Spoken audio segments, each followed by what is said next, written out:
let's look at some examples of information that you can get from non-expert key informant interviews and observation that can be useful for your risk reduction of GBV. This is a methodology that is quite commonly used, for example, by DTM in their multi-sectoral location assessment.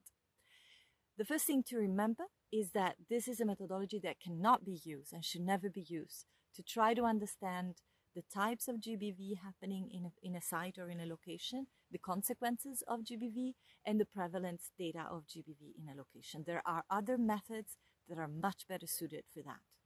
What can we then do? Well, with non-expert key informant interviews and observation, we can get information on, or at least estimates of the number of people living in a location, an estimate of the sex and age disaggregation of this population that is very useful for your analysis. In addition to that, you can get information on the access and availability to basic needs and services. And these are factors that increase or decrease the risk of GBV.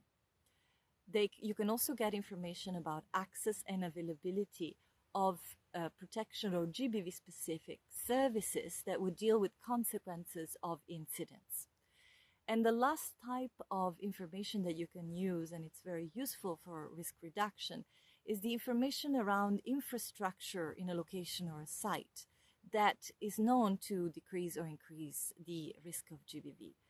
For example, the presence or absence of a security provider, the presence or absence of locks or possibility to lock toilets, bathing facilities, and dwellings in a location. Whether or not there is light at the bathing facilities and toilet areas or on the way to these areas. Whether or not the male and female toilets and bathing facilities are in different locations. Each one of these information in itself and alone does not provide you an indication of risk. However, they can then be jointly analyzed, and you can get a list of locations where the risk is higher and where to prioritize certain sectoral intervention. From an operational point of view, it's very useful. And at location level, you get a clear list of all the types of intervention that the different sectors, WASH, shelter, CCCM, and others can do to reduce the risk of GBV in that location.